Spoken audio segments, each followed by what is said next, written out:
ससु यकीन समझियो ओरे आर्य साण, ससु यकीन समझियो ओरे आर्य साण, करे पेख पुनो असीं पाधारियाई पाण, ॼट विञायो ॼाण ॿांभर ॿरोचन सी। बिस्मिल्लाहिर्रहमानिर्रहीम। अस्सलाम वालेकुम। द हिस्ट्री ऑफ सिंध में मां आहियां अवां जो पंहिंजो तामीर हुसैन। कीअं आहियो अवां सभु? उमेद आहे तव्हां सभु ख़ुशि हूंदो ऐं अल्लाह पाक जे अमान में हूंदो। अॼु जो वीडियो असांजो बरकत अलीअ जे बारे में थियण वारो आहे, त इनशाअल्लाह उमेद आहे तव्हां सॼणनि खे हीउ वीडियो ज़रूरु पसंदि ईंदो। त हलूं था पंहिंजे हिन वीडियो जी तरफ़।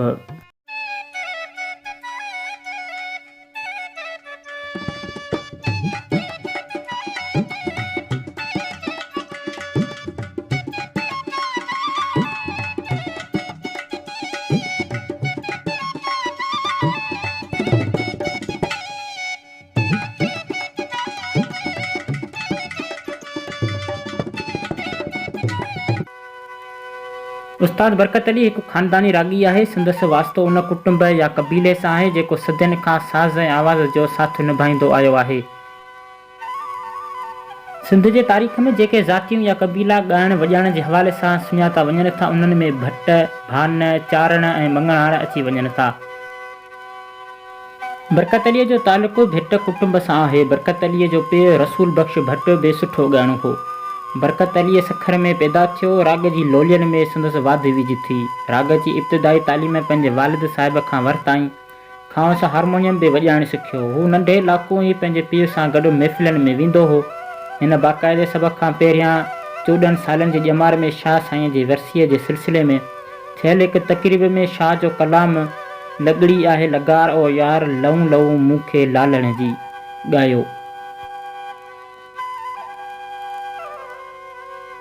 अॻिते हली उस्ताद बरकत अलीअ मुल्क जे नाले वारे ॻाइणे ख़ान साहब ग़ुलाम अलीअ खां लाहौर में तरबियत वरिती। बरकत अलीअ रेडियो पाकिस्तान कराचीअ तां ॻाइण जी इब्तिदा कई, जिते खेसि प्रोड्यूसर जहांगीर कुरैशीअ मुतारिफ़ करायो। हिन रेडियो ते पहिरियों कलाम अहमद ख़ान मदहोश जो ॻायो। जॾहिं खां अखि लॻी तोसां तॾहिं खां अखि लॻी नाहे ॻायो। बरकत अलीअ खे टीवीअ ते प्रोड्यूसर एजाज़ अलीम अकेली आंदो। अकेली साहिब खेसि पहिरियों भेरो इहो चई वापसि कयो त तूं में अञा कचाई आहे, तंहिं करे वधीक तयारी करे। पोइ हुन वधीक महिनत कई ऐं अकेली साहिब खेसि मौक़ो ॾिनो। हुन परख प्रोग्राम में ॻाइण जी शुरूआति कई। हू केसर वसीले बि पाण मञाए चुको आहे। हू घणे भाङे सिंधी गज़ल खे सिंधी अंदाज़ में ॾाढो सुहिणो ॻाए थो, जंहिंजो हिकु सबबु इहो बि आहे त संदसि उस्ताद ग़ुलाम अली बि गज़ल ॻाइण जो बादशाह आहे। हू घणे भाङे धुनूं पाण ई ठाहींदो आहे। सूफ़ी शाइरनि खां सवाइ हिन दौर जे शाइर तनवीर अब्बासी, शेख अयाज़, ताजिल बेवस, उस्ताद बुखारी, अब्दुल गफ़ार तबस्सुम, अयाज़ गुल, अदिल सुमरे ऐं निज़ाम ज़ाहिर खे बि ॻाईंदो रहे थो। हू सिंधीअ खां सवाइ सराइकी, पंजाबी ऐं उर्दूअ में बि सुठो ॻाए थो। उस्ताद बरकत अली ॿाहिरीं मुल्कनि दुबई, बैंकाक, हांगकांग वग़ैरह में बि फ़न जो मुज़ाहिरो करे चुको आहे। हिन जी पसंदि जे ॻाइणनि में मंज़ूर सखीराणी, मोहम्मद यूसुफ, अब्दा परवीन ऐं ग़ुलाम अली शामिल आहिनि। उस्ताद बरकत अलीअ जे नग़मे वसीले सॼे सिंध बल्कि सभिनी सिंधियुनि में मक़बूल थियो। इहो प्रोड्यूसर मुख़्तियार मलिक रेडियो पाकिस्तान खीरपुर ते रिकॉर्ड कयो, जंहिंजो शाइर काज़िम टालपुर ऐं ॿोल हीअ आहिनि त शाम जो ही पहर नाव असांजे कयो। संदसि इहो नग़मो एॾो त मक़बूल थियो जो हिन वक़्तु उर्दूअ जे मक़बूल फ़नकार अरशद महमूद बि उन नग़मे खे ॾाकणु बणायो।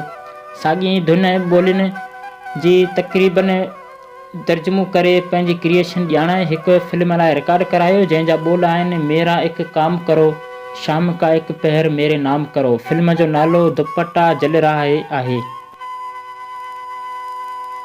उस्ताद बरकत अलीअ जी जाखोर जाड़ी आहे। दुआ आहे त धणी खेसि अञा बि आवाज़ में सघ वधाए। आमीन।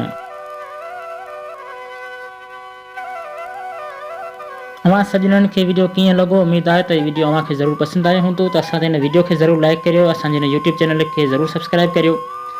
त मिलंदासीं हिकु नए दिलचस्प ऐं हिस्ट्रिकल वीडियो में। तेसीं ताईं असांखे ॾींदा इजाज़त। अल्लाह हाफ़िज़।